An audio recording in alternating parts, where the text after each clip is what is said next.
মিলাদ যদিও আবির্ভাব, এটা নিয়ে আমার কোনো আপত্তি নাই, বেশক এটা খুশির দিন। আল্লাহ রসুলের আবির্ভাব সমগ্র জগতের জন্য খুশি, আমাদের জন্য খুশি। নাইলে আল্লাহর এতটুকু সম্পর্ক আমরা কোনোদিন পাইতাম না। ওনার আবির্ভাব যদি না হইতো তাহলে আমাদেরকে আগের থেকে আল্লাহ বাছাই কইরা কইরা কইরা আলাদা রাখতেন না। কোরআন আমাকে বোঝায়, হুয়া জিতাবাকুম ওমা জাআলা আলাইকুম ফিদ্দীনি মিন হারাজ মিল্লাত আবিকুম ইব্রাহিম হুয়া সাম্মাকুমুল মুসলিমিন। সমগ্র মানব জাতিকে অস্তিত্ব দিয়া, রূকে পয়দা কইরা আল্লাহ আমাদের রূগুলাকে আমাদেরকে আগে নিজের কুদরতি হাতে বাইছা বাইছা বাইছা বাইছা বাইছা বাইছা আলাদা নিয়ে রেখা দিছেন। সারা দুনিয়া জিজ্ঞাসা করছে এদেরকে আলাদা কেন করলেন, আলাদা কেন রেখা দিলেন? বলছে এটা আমার বন্ধুর উম্মত, এটা আমার বন্ধুর উম্মত, এটা নির্বাচিত উম্মত, এটাকে নির্বাচিত করা হলো, এটা নির্বাচিত উম্মত, এটা আমার বন্ধুর উম্মত, এটা বাছাইকৃত উম্মত। এই জন্য এক রিওয়ায়াত মনে উঠলো, এই জন্য বলতেছি। এই উম্মত যখন পুলসিরাতের পাশে যাবে আর এদের নূর যখন দুজক দেখবে, নূরুহুম ইয়াসআ বাইনা আইদিহিম ওয়া বিআইমানিহিম। কেননা নামাজের যত জায়গায় নামাজে ব্যবহার হয়, উজুতে যতটুকু ব্যবহার হয়, কিয়ামতের দিন এটার থেকে নূর ফুটা বাহির হবে, ফোয়ারা বা নূরের নূর আর নূর বাহির হবে। দুজক যখন দেখবে যে এই মানুষগুলা এত নূর আর নূর, আলো আর আলো, জিজ্ঞাসা করবে মান আনতুম, তোমরা কারা? তো সবাই বাবনিয়া দুজককে বলবে, ওহো তুমি আমাদেরকে চিনো না? সারা দুনিয়া চিনে, তুমি আমাদেরকে চিনো না? তো বলবে নাহনু উম্মাহ উখরিজাত লিন-নাস, তুমি জানো না আমরা কারা? নাহনু উম্মাহ, আমরা ওই উম্মত যাদেরকে আল্লাহ নির্বাচিত করছেন। ইজতাবাহুমুল্লাহ, যাদেরকে আল্লাহ নির্বাচিত করছেন। উখরিজাত, যাদেরকে আল্লাহ স্বয়ং প্রেরণ করছেন। উখরিজাত লিন-নাস, আমরা আমাদের জন্য যাই না, আমরা তো মানুষের জন্য গেছি। তুমি চিনো না? নাহনু উম্মাহ খায়রা উম্মাহ, আমাদের চেয়ে উত্তম কোন উম্মত আল্লাহ পয়দা করেন না। তুমি আমাদেরকে চিনো না? নাহনু উম্মাতুল কুরআন, আমরা কোরআনওয়ালা উম্মত। চিনো না আমাদেরকে? চিনো না আমাদেরকে? নাহনু উম্মাতা মুহাম্মদ ওয়া আহমদ, আমরা মুহাম্মদ সাল্লাল্লাহু আলাইহি ওয়াসাল্লামের উম্মত। নাহনু উম্মাতুল মারহুমা, তুমি চিনো না আমাদেরকে? দয়ার চাদরটা দেখো মনে হয় না আমাদের গায়ে আল্লাহ দয়ার চাদর পড়ায়া দিয়েছে। উম্মাতুল হাম্মাদুন, আমরা প্রশংসনীয় উম্মত। এমন কোন নবী আসে নাই, মাসালুহুম ফিত তাওরাত ওয়া মাসালুহুম ফিল ইনজিল, এমন কোন নবী আসেন নাই, এমন কোন রসুল আসেন নাই, এমন কোন কিতাব আসে নাই যে আমাদের প্রশংসায় ওটা ভরা না ছিল। আরো লম্বা আছে, ঘন্টাভর শোনাবে, তারপরে দোজক বলবে মাপ চাই, আমি ভুল করে ফেলছি। তাবুরুনা কাইলা তাশউর, তোমরা তো এরকম গতিতে পার হবে যে তোমাদের খবরই না হয় পুলসিরাত কখন পার হয়। মেরে দোস্ত, সত্য এটাই। রাসূলুল্লাহ সাল্লাল্লাহু আলাইহি ওয়াসাল্লামের আবির্ভাব, এটা খুশি, তার অস্তিত্ব খুশি। অস্তিত্ব যদি খুশি না হইতো তাহলে সাহাবা কেন গরমের দিন বসে থাকতেন? চতুর্দিকে বসে আছে গরমের দিন, জিজ্ঞাসা করতেছে কি করবে? গাম জমা করব। কেন? ঈদের দিন ব্যবহার করব। সত্য এটাই। আল্লাহ রসুল সাল্লাল্লাহু আলাইহি ওয়াসাল্লামের ঘামের ভিতরে ওই সুঘ্রাণ ছিল। দুনিয়া কোনোদিন ওই কোনো কেমিস্ট্রি ওই সুঘ্রাণ বানানোর ক্ষমতা রাখে না। জমিনে কোনো কেমিক্যাল আল্লাহ দেন নাই যেটা মিলাইলে মুহাম্মদুর রাসূলুল্লাহ সাল্লাল্লাহু আলাইহি ওয়াসাল্লামের গায়ের ঘামের ঘ্রাণ, ওই ঘ্রাণ আবিষ্কার করতে পারে। ওটা তো দূরের কথা।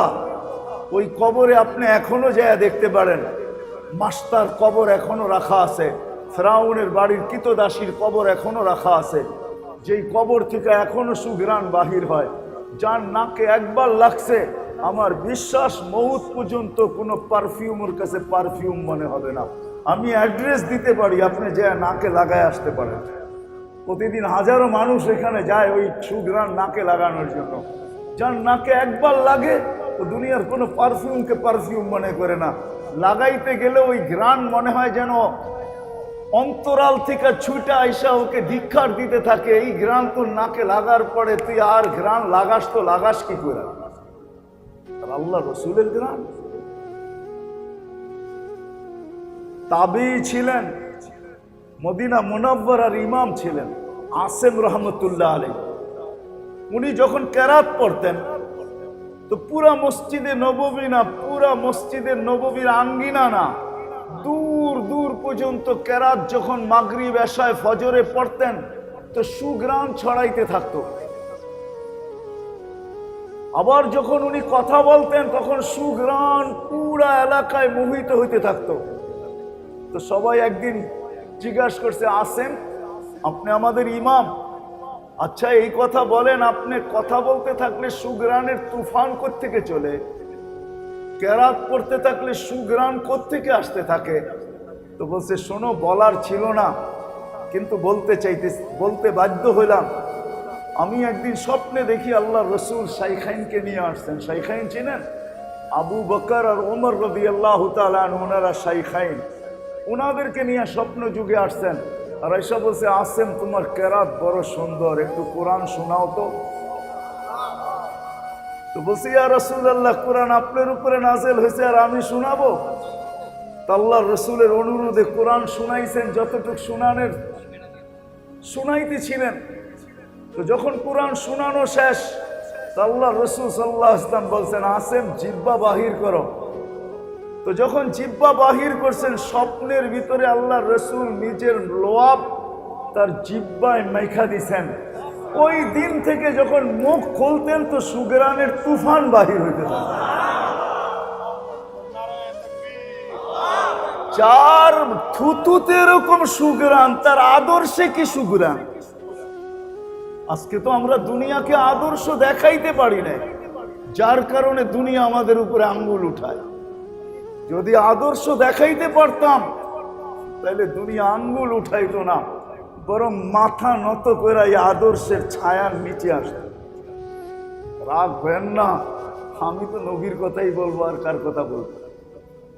জীবনের এটাই বানায় নিছি যে দুইটাই বলবো, আর তৃতীয় কোনোটা বলবো না। তিনটাই বলবো, চতুর্থ আর বলবো না। আল্লাহ বলবো, নবী বলবো, সাহাবা বলবো, আর বাহিরে কোথাও যাব না। এটাই জীবনের মিশন। তো যেটা বলতেছিলাম, থুতুতে যদি এরকম ঘ্রাণ হয়, আদর্শে কিরকম ঘ্রাণ বলেন? বিবেক দিয়া ভাবেন। যেটা আমি প্রথমে দেখাইছি, নবীর আদর্শ যখন জীবনে আসে তো কসম খোদা, নবীর আদর্শ যদি আমাদের ভিতরে ধারণ করা হতো, নবীর আদর্শ দেখাইতেছে। 3 দিন পর্যন্ত কামায় আনতে পারেন নাই, 3 দিন পর্যন্ত চুলা জ্বলে নাই আলী রাদিয়াল্লাহু তাআলা আনহুর ঘরে। 4র্থ দিন সকালে যাইতেছেন আর বলতেছেন, ফাতেমা দোয়া করো আজকে যেন কিছু জোটে। হাসান হুসাইন খিদায় কাতর, ছোট মেয়েটাও খিদায় কাতর। সারা দিন অপেক্ষমান ফাতেমা রাদিয়াল্লাহু তাআলা আনহা একটু পরপরই পর্দা উঠায়া দেখেন আলী আসে কিনা। রাদিয়াল্লাহু তাআলা আনহু যখন বিকাল হয়ে গেছে তো আসতেছে, দেখতেছেন যে দূরের থেকে দেখা যাইতেছে আসতেছে, কিন্তু হাত দুইটা খালি, চেহারাটা মলিন।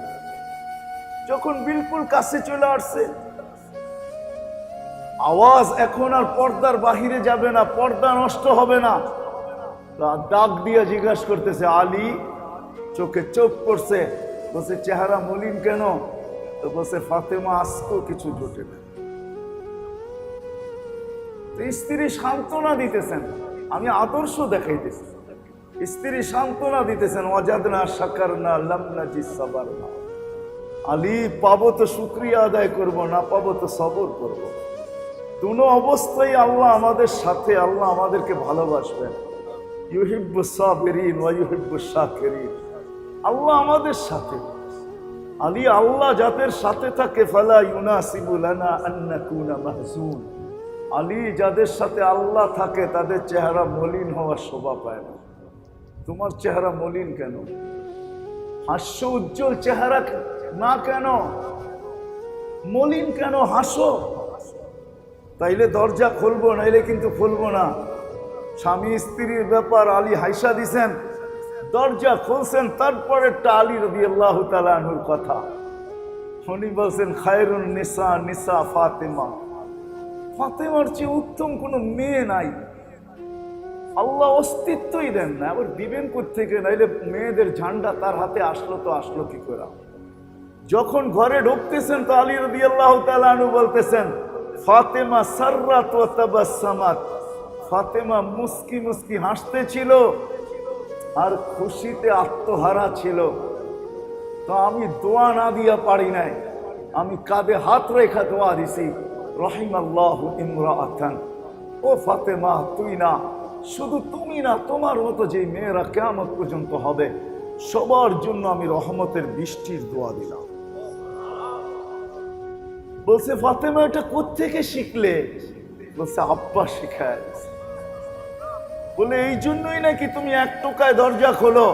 বলে, অবশ্যই, তুমি আসার আগে আমি দরজায় পিঠ লাগায় দাঁড়ায় থাকি, কিছু আনো আর না আনো, টোকা দিলে যেন দরজায় না লাগে, আমার পিঠে লাগে, আমি যেন এক টোকায় দরজা খুলে দিতে পারি, তুমি যেন দরজা টোকাইতে না থাকো। সারা দিন পরিশ্রম করে বাইরে যায়া কলিং বেল টিপাটাও একটা কষ্টদায়ক জিনিস হয় না, হয় না? মনে হয় বুঝাইতে পারি না। দরজা টোকানোটাও একটা কষ্টদায়ক জিনিস হয়। এক টোকায় যদি খুলে দিল তাহলে মনটা বড় প্রফুল্ল হয়, আর যদি 10 বার টোকা দেওয়ার পরে খোলে তো ভিতর থেকে মনটাও জানি কেমন করে। সারাদিন তোমাদের জন্য পরিশ্রম করে আসলাম, খাইটা আসলাম, মাথার ঘাম পায়ে ফেললাম, এক টোকায় দরজাটা খুলবে, সময় মতো একটু দরজাটা খুলে দিবে, তাও পারো না, বিভিন্ন দিক দেখাও যে এটা সেটা। তো বলছে, এটা নবীর আদর্শ ছিল।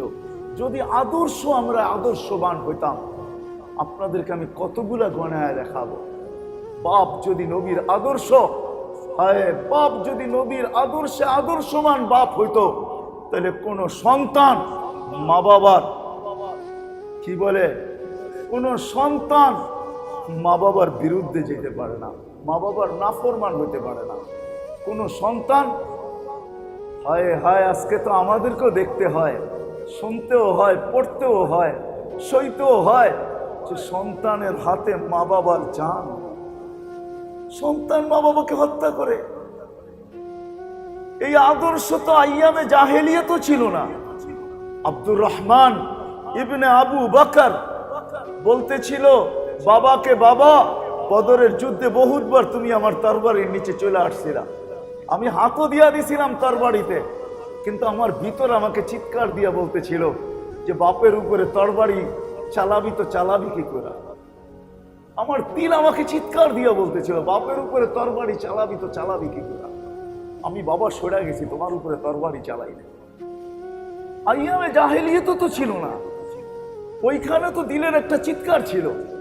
আজকে নবীর আদর্শের থেকে দূরে আমি এই বাংলাদেশের কেন্দ্রীয় মসজিদের চত্বর থেকে বুঝাইতে চাইতেছি আজকে আমার জাতিকে, নবীর আদর্শে যদি আদর্শবান বাপ হইতো, বাপ হওয়ার আগে যদি বাপ হওয়ার আদর্শ শিখতো যে বাপের জন্য নবীর আদর্শ কি, তাহলে কোনো সন্তান মা বাবার বিরুদ্ধে যেতে পারে না, কোনো সন্তান মা বাবার নাফরমান হইতে পারে না।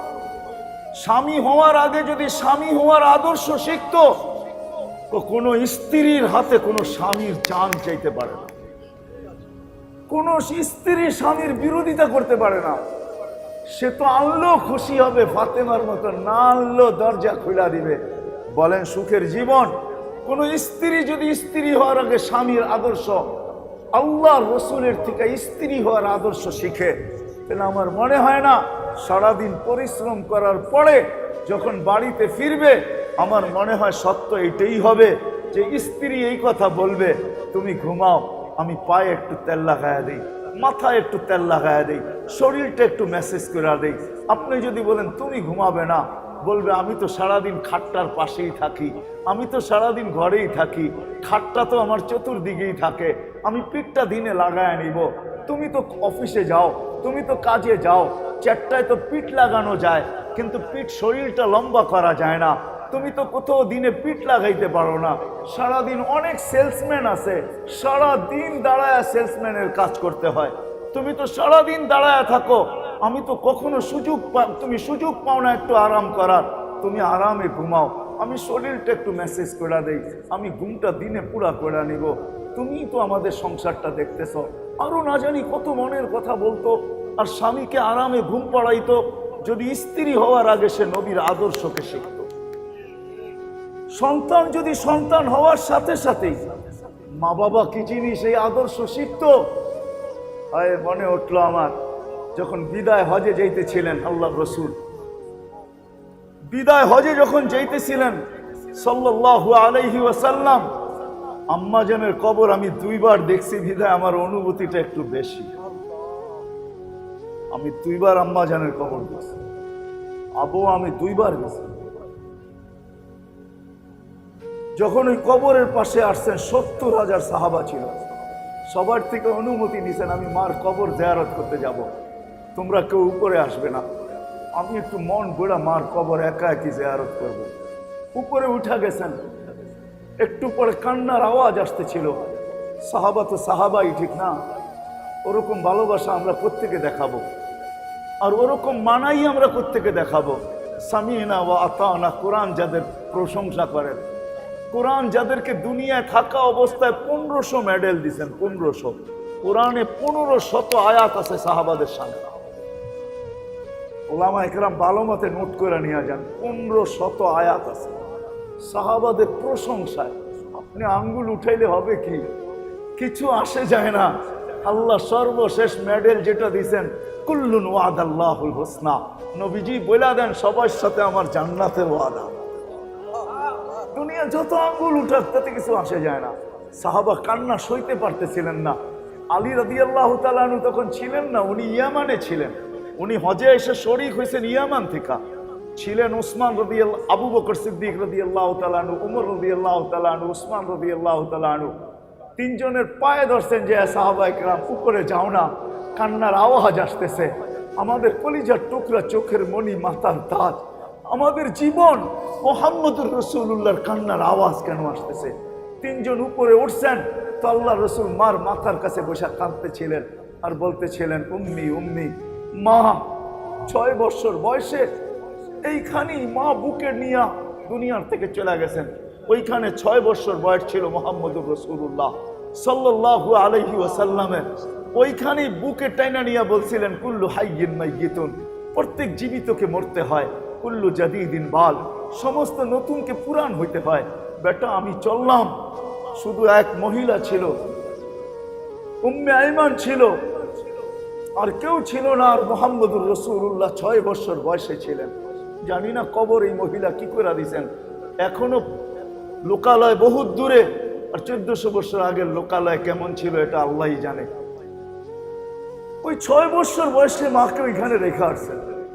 আজকে বিদায় হজে যাইতেছেন, পড়ায় 62 বছর বয়স, 63-র কাছাকাছি। কেননা বিদায় হজের থেকে আয়েশা বেশি দিন দুনিয়াতে ছিলেনও না, আর বিদায় হজেই বলে আসছিলেন, লা তাজিদু বাদা আম্মিহিম হাদা, এই বছর পরে আর তোমরা আমাকে পাবে না, আমি অচিরেই আল্লাহর ডাকে সাড়া দিয়ে চলে যাব। অল্প সময়ই চলে গেছে।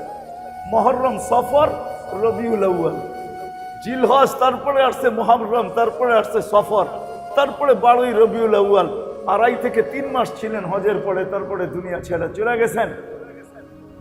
পড়ায় 63 বছর বয়স। ওই সময় মার কবরে উঠছেন, চোখের পানি ছাড়তেছিলেন আর বলতেছিলেন, মা মা, তুই যদি আজকে জীবিত থাকতি, আমি যদি নামাজ শুরু করতাম, সূরা ফাতিহা পড়ার পরেও সূরাও শুরু করতাম, তুই যদি আমাকে ডাক দিতি, তাহলে তুই যদি না যাই না আমাকে ডাক দিতি মুহাম্মদ বলা, আমি নামাজ ছেড়া দিয়া চিৎকার দিয়া উঠতাম, লব্বাইক ইয়া উম্মি, ও মা তুই রইলি না, তুই আমার সুখের দিন দেখলি না। বাবাকে তো দেখেনি নাই। আজকে যদি সন্তান নবীর আদর্শ শিখে, তাহলে কোনো সন্তান মা বাবাকে বৃদ্ধাশ্রমে রেখে আসতে পারে না, কোনো মা বাবাকে নিজের গ্রেজে রাখতে পারে না, কোনো মা বাবাকে অবহেলা করতে পারে না। আর কথা আমি লম্বা করতে চাই না। এখানেই শেষ করতে চাই। হায় মেরে দোস্ত, দুই একটা আরো মনে চাই যে আপনাদেরকে শুনাই, যেই নবীজির ছোঁয়া যদি মানুষের জীবনের ভিতরে কল্যাণ আনতে পারে, ছোঁয়া, আমি দুই চারটা দেখাই। আল্লাহর রসুল শুধু ছুঁয়া দিছেন, তাও হাতের ছোঁয়া না, পিঠের ছোঁয়া। যেই গাছে আল্লাহর রসুল খেজুর গাছে পিঠ লাগায় জুমার খুতবা দিতেন, যখন মেম্বর তৈরি হয় নাই, যেদিন মেম্বর তৈরি হয়েছে আল্লাহর রসুল বড় খুশি হয়েছেন যে দাঁড়ায় দাঁড়ায় খুতবা দেই। বয়সও হয়েছে, পয়সা খুতবা দেওয়ার সুযোগ হইল। মেম্বরে যখন উঠতেছিলেন তো খেজুর গাছের কান্না মসজিদে নববী দেখছে। সাহাবায়ে কেরাম শুনছেন, বাচ্চার মতো কাঁদতেছিল। সে আমাদেরকে কি মেসেজ দিতেছিল বলেন? আজকে বিদ্বান, বুদ্ধিমান, বিবেকমান মানুষগুলাকে আমি প্রশ্ন করতে চাই, এই খেজুর গাছ আমাদেরকে কি মেসেজ দিল? যে যার পিঠের ছোঁয়া আমার জন্য এত বড় সৌভাগ্য, যে যার বিচ্ছেদ আমি সইতে পারি নাই, আমার মতো একটা বাকহীন, বাক শক্তিহীন আমি পর্যন্ত কাঁদতে বাধ্য হইতেছি, যার পিঠের ছোঁয়া আমার থেকে দূরে সরার কারণে। ও মানুষ, তুই যখন তার আদর্শের থেকে দূরে হস বা তার আদর্শের কাছে না হস, তাহলে তোর জন্য কি করণীয় ছিল? একটু তুই বিবেক বুদ্ধি দিয়া ভাব। দুনিয়ার জীবনটাই তো শেষ না। একটু আগেই আমি বলছি, বয়সটাও আমাদের অধীন না, আর আমার কোনো অঙ্গই আমার কথা চলে না। আপনি যতই চিল্লান না কেন, যতই নিজেকে ফুটায় তোলেন না কেন, যতই নিজেকে সেলিব্রিটি ভাবেন না কেন, আপনার কোনো অঙ্গ আপনার কথায় চলে না। প্রমাণ আমি দিতে পারতাম যদি সময় থাকতো। আমি যদি শেষ বেলা আসতাম তো আমি 3 ঘন্টা নিয়ে আপনাদেরকে প্রমাণ দিতাম যে কোনোটা আমাদের কথায় চলে না, মালিকের কথায় চলে। মালিকের কথায় যদি চলতো, মালিকের কথায় চলে, যিনি অস্তিত্ব দিছেন ওনার কথায় চলে। রাগ হয় না, এই শরীরটা নিয়ে যদি পর্যালোচনা করতে হয় তাহলে হয়তো WHO অনেক কিছু বলবে, স্বাস্থ্য বিজ্ঞান অনেক কিছু বলবে, কিন্তু এক জায়গায় নিয়ে একে দাঁড় করায় দেওয়া যায়। সে বলতে বাধ্য হবে এই শরীরটা সবকিছু কোনো এক অদৃশ্য শক্তি দ্বারা চলে, এখানে চলার মতো কোনো টেকনিক নাই। অদৃশ্য কোনো শক্তি দিয়ে এটা চলে। নাইলে চোখে দেখার কি উপাদান, মুখে বলার কি উপাদান, কানে চলার কি উপাদান, বাকিগুলা বাদেই দিলাম। 3টা দেখাইলাম, কোনো উপাদান নাই, তারপরও এটা দেখতেছে, তারপরও বাকশক্তি বলতেছে, তারপরও কান শুনতেছে। মাঝে মাঝে আল্লাহ দেখায়, দেখতে দেখতে এখন আর দেখে না। কয় তুমি দেখো না কেন? চোখ তো তার জায়গায় আছে, কালকেও তো দেখতেছিলা। ডাক্তার পরীক্ষা করে বলে না, এখন আর দেখা যাবে না। আপনি এরকমই সারাটা জীবন কাটাইতে হবে। কেন দেখে না? মালিক দেখার যে একটা সংযোগ ছিল এখানে রহমতের, ওই সংযোগটাকে কেটে দিছে বিদায়। এখন আর 13 কোটি ক্যামেরা দিয়া 13 কোটি ক্যামেরা একসাথ ফেল, এখন একটা ক্যামেরাও দেখে না। এইখানে 13 কোটি ক্যামেরা, 2 চোখে 26 কোটি ক্যামেরা, 26 কোটি ক্যামেরা। সত্য এটাই নবীর আদর্শ। ওই খেজুর গাছ কাঁদতে ছিল, আল্লাহ রসুল এসে সান্ত্বনা দিয়েছেন। হাদিস উঠান। যদি তার ছোঁয়া এরকম বয়া নিয়ে আসতে পারে, তার আদর্শ কি নিয়ে আসবে বলেন? আপনাদের কাছে বিচার দিলাম, আপনাদের বিচার বলো, আপনাদের বিচার বিভাগ কি বলে? পিঠের ছোঁয়া। কুই সাহেবকে ইশারা করছেন, সে চিৎকার দিয়া বলতেছে লাব্বাইক ওয়া সাদাইক ইয়া যাইনাফা ইয়াউমিল কিয়ামা। তাও জীবিত হইয়া, মরা ছিল, ইশারা করছেন। আইয়ুহাদ দাব বলতে দেরি, সে চিৎকার দিতে দেরি করে না। আরবি ভাষায় লাব্বাইক ওয়া সাদাইক ইয়া যাইনাফা ইয়াউমিল কিয়ামা। ও দুজাহানের বাদশা, আমার ভাগ্য খুলে গেছে, কিয়ামত পর্যন্ত আমার আলোচনা চলবে, সারা জীবন আমার আলোচনায় মুখর থাকবে। মান আমানা আনতা খায়র আনতা রাসূল রাব্বিল আলামিন। আমি সাক্ষী দিতেছি আপনি সমগ্র জগতের রবের রসূল, খাতামুন নবিয়্যিন, আপনার পরে কোনো নবী নাই। মান আমানা বিকা ফাস, যে আপনার আদর্শকে আদর্শ বানাবে সে আমার মতো ভাগ্যবান হবে, তারও ভাগ্য খুলবে। মান কাযিবা খাবা ওয়া খাসির, যে আপনাকে মানবে না চির হতভাগা হবে। গাছ দূরে দাঁড়ায় আছে, আল্লাহ রসুল দূরে ঘুমায় আছে। জাবের রাদিয়াল্লাহু তাআলা আনহু বৈশা পাহারা দিতেছে, আল্লাহ রসুলের মাথার সামনে বসে আছে, আল্লাহ রসুল ঘুমাইতেছে। গাছ মাটির মতো, ওই মাছ গাছ মাটি মানুষের মতো হাঁটতে হাঁটতে আসতেছে, সব কিছুকে নিয়া মাটিতে হেসরায় না, ঠিক দাঁড়ায় স্টিক হয়ে আসতেছে। মাথার কাছে দাঁড়াইছে, আবার চলে গেছে, নিজের জায়গায় লেগে গেছে, কোনো মতে বুঝাই যায় না যে উঠছে আবার আসছে। আল্লাহ রসুল ঘুমের থেকে উঠছে, জাবের রাদিয়াল্লাহু তাআলা আনহু বলতেছে, ইয়া রাসূলুল্লাহ জাদু দেখলাম। বলছে কিসের জাদু? তার গাছটা মানুষের মতো হাঁটতে হাঁটতে আসলো, মাথার সামনে দাঁড়াইলো, মাথার সামনে দাঁড়াইলো, আবার চলে গেল। আল্লাহ রসুল বলতেছে ও দূর থেকে আমাকে দেখতেছিল, মন ভরতে ছিল না। আল্লাহর কাছে দোয়া করছে, আল্লাহ একটু অনুমতি দেন না, মাথার কাছে দাঁড়ায় একটু আপনার বন্ধুকে দেখা আসি। সে যদি মাথার কাছে দেখা ধন্য হইতে পারে, ও বিবেকমান মানুষ, বুদ্ধিমান মানুষগুলা বলেন না আমি আদর্শ দিয়া কেন ধন্য হব না? আল্লাহর কথাই তো সত্য। শেষ করতেছি আমি, আল্লাহর কথাই সত্য। যদিও কবি তার অক্ষরে তার ভাষায় বলছেন, क्या वफा तूने मोहम्मद से तो हम तेरे हैं, ये दुनिया क्या चीज है, लौह कलम तेरे हैं। আমার বন্দুক আদর্শকে যদি আদর্শ বানাও, তো দুনিয়া কি জিনিস? দুনিয়া কোনো জিনিস না, দুনিয়া কোনো দামই রাখে না। আমার বন্ধুর আদর্শকে আদর্শ বানাইতে দেরি, আমি তোমার হইতে দেরি হবে না। দুনিয়া কি, সমগ্র জগৎ তোর হাতে উঠায় আমি দিয়া দিব। এই জন্যই সাহাবাদের পক্ষে সম্ভব ছিলেন, জমিনে বসে সূর্য থামানো সম্ভব ছিল, আবার 27 কিলোমিটার সমুদ্রের উপরে ঘোড়া দৌড়াইয়া পার হওয়া সম্ভব ছিল না? ছিল না? হ্যাঁ, চলেন আমার সাথে, আমি ঘোড়া দেখায় দিই আপনাকে। পুরুষ তো পুরুষ, মহিলা সিং এখনো রাখা আছে ওই জায়গা। জান টিউনিসিয়া, আমি সফর করছি, আপনি কইরা আসেন। উম্মে হারাম যেই জায়গা দিয়ে উঠছেন নদীর থেকে, বাসতে বাসতে বাসতে বাসতে নৌকা ডুবে গেছে, কে কোন দিক চলে গেছে জানি না। উম্মে হারাম জঙ্গলে আইসা উঠছে, সিংহ উৎপাইতা ছিল যে আমার খাবার আসতেছে, বহুত দিনের ক্ষুধার্ত, মনে হয় আজকে মিলবে তো মিলবে, সৃষ্টির সেরাটাই মিলবে। যখন চোখে চোখ পড়ছে তো উম্মে হারাম বলতেছে, আমি আল্লাহ আল্লাহ রসুলের গোলাম, থাবা দিলে জান তোর যাবে, আমার কিচ্ছু হবে না। ওই চিহ্ন এখনো রাখা আছে, জান, আমি তো চোখে দেখে বলতেছি, কোনো কিতাব পড়া না, জান রাখা আছে, এখনো চিহ্ন দেওয়া আছে। তো সিংহ বলছে ভুল হয়ে গেছে, আমি চিনি নাই, মাফ করে দেওয়া যায় না? আমি সঙ্গী হারা, লোকালয় হারা, এই জঙ্গলে কোথায় লোকালয় আমার জানা নাই, মাপ এত তাড়াতাড়ি হবে না, আগে লোকালয় পৌঁছাও, তারপরে ভাববো তোমাকে মাফ করবো কি করবো না। তো সিংহ বলছে পিঠে ওঠেন, লোকালয়ে পৌঁছায় দিয়া পায়ের কাছে মাথা রেখা বলছে এইবার মাফ করা যায় না? যা, তোকে মাফ করে দিলাম। সম্ভব এই জন্যই হয়েছে। শুধু এইখানেই তো শেষ না। আনাস ইবনে মালিক রাদিয়াল্লাহু তাআলা আনহু এক একটা দেখাইছেন। আলাপ ইবনে মালিক রাদিয়াল্লাহু তাআলা আনহু বন্ধুদেরকে দাওয়াত দিছেন, দস্তরখান আনা হয়েছে, দেখছে পুরাটাই ময়লায় ভরা। আনাস ইবনে মালিক রাদিয়াল্লাহু তাআলা আনহু উঠা দস্তরখানকে আগুনের ভিতরে নিক্ষেপ করছেন। সবাই তাকায় আছে, আরে দস্তরখান আগুনে।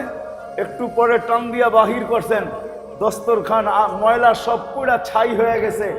যারা দিছেন দস্তরখান ফকফকে হয়ে গেছে। বন্ধুরা জিজ্ঞাসা করতেছে, আনাস এই জাদু কোত্থেকে শিখলি? এটা জাদু না। বলে তাইলে? বলে মুহাম্মদুর রাসূলুল্লাহ সাল্লাল্লাহু আলাইহি ওয়াসাল্লাম এই দস্তরখানে খাইছিলেন, খাওয়ার পরেই দস্তরখানে হাত মুছছেন। ওই দিন থেকে আমি দেখার জন্য যেই হাতের ছোঁয়া দস্তরখানে লাগছে, ওই হাত, ওই দস্তরখান দুনিয়ার আগুন খায় কিনা। ও দুনিয়ার মুসলমান, ও দুনিয়ার মুসলমান, যার হাতের ছোঁয়া লাগলে দুনিয়ার আগুন খায় না, তার আদর্শ জিন্দেগিতে আসলে তোমাকে জাহান্নাম খাবে তো খাবে কি করে, আমাকে বুঝাও। আসেন পায়ে হাত রাখেন, শুধু অস্তিত্ব না। আসেন, শুধু অস্তিত্ব না, নবীর আদর্শ শিখি। যেই ক্ষেত্রে আসি, যেই সম্পর্কে আসি, আমি যেই ক্ষেত্রে আসি, পেশাগতভাবে যেই ক্ষেত্রেই থাকি না কেন, সম্পর্কগতভাবে আমি যেখানেই দাঁড়ায় থাকি না কেন, আমাদের প্রত্যেকের একটা সম্পর্ক আছে। কিন্তু কেউ বাবা, কেউ ভাই, কেউ জামাই, কেউ শ্বশুর, কেউ খালু, কেউ ফুফা, কেউ সমাজে কোথাও না কোথাও আছে। যেখানেই থাকি না কেন নবীর আদর্শ শিখি। নবীর আদর্শ শিখা ছাড়া কসম খোদা এই সমাজটা যতই উন্নত করতে চাই না কেন, আমার ঘুরার জীবনের কিছু কাহিনী আপনাদেরকে শুনাইতাম যদি সময় থাকতো। আমি দুনিয়া ঘুরতে থাকি, আল্লাহ, আমি ঘুরার মাধ্যমে আমি অনেক কিছু শিখতে থাকি। ঘুরার মাধ্যমে আমি অনেক কিছু শিখতে থাকি। 2019-এর কথা আছে, আমি যখন আমেরিকা আমার সফর হইতেছিল, কোনো এক এয়ারপোর্ট থেকে আমি বাহির হইতেছিলাম। তো যখন দিনদার ছেলে, আমাদের দিনদার ছেলে মাকে হুইল চেয়ার থেকে যখন কোলে কইরা গাড়ির সিটে বসাইতেছিল, মনে হয় 5 থেকে 10 হাত দূরে হবে, এক ইংরেজ মহিলা দাঁড়ায় কাঁদতেছিল। আমরা একসাথেই আসতেছিলাম, বাহির হইতেছিলাম। আমি একে জিজ্ঞাসা করলাম, তুমি কাঁদো কেন? বলছে, এই দৃশ্য আমাকে কাঁদাইতেছে। আমার মনে হয় এই বৃদ্ধা এই ছেলের মাই হবে, অন্য কেউ হবে না। আমি বলছি, তুমি সত্য বলছো, এটা তার মা। বলছে, দৃশ্য আমাকে কাঁদাইতেছে। ছেলে মাকে কত যত্নে, কত আদরে গাড়ির সিটে বসাইতেছে, আর আমি একজন বৃদ্ধা মহিলা। আমার সন্তান বৎসরে 2 বার আসে, একদিন মাদার ডে, একদিন ফাদার ডে। আমার সন্তান কোথায় হারায় গেছে আমি জানি না। আমি বলতে বাধ্য হয়েছি, এটা আমার নবীর আদর্শ। আমার নবীর আদর্শ শিখাইছে যে মা কোন বয়সে হইলে তাকে কিভাবে যত্ন নিতে হয়, এটা আমার নবী শিখাইছে। এটা আমার নবীর আদর্শ। সত্য, এইবারও আমি সেপ্টেম্বরের 10 তারিখে আসছি আমেরিকা থেকে। লস এঞ্জেলিসে যখন আমি ছিলাম, ওই দিনও আমি রাত্রে কাঁদতেছিলাম। সারাদিন আমার সাথে একজন মুসলমান পাকিস্তানি পাঠান, সে ভালো মতো হাঁটতেও পারে না, অনেক লম্বা, চিকন চাকন, বয়স 80-র উপরে।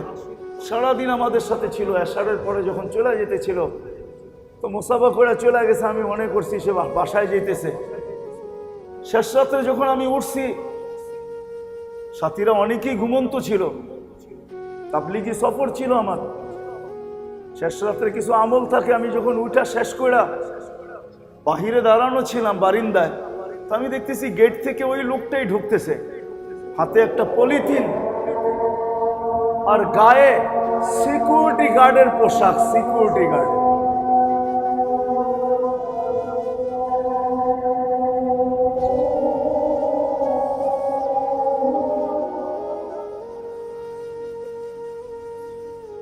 যেটা বলতেছিলাম, যখন তুমি রাত্রে ঢুকতেছিলেন, দেখতেছি হাতে একটা পলিথিন আর গায়ে সিকিউরিটি গার্ডের পোশাক। বিশ্বাস করবেন না, আমার চোখে পানি চলে আসছে যে এই বয়সের লোক সিকিউরিটি গার্ড।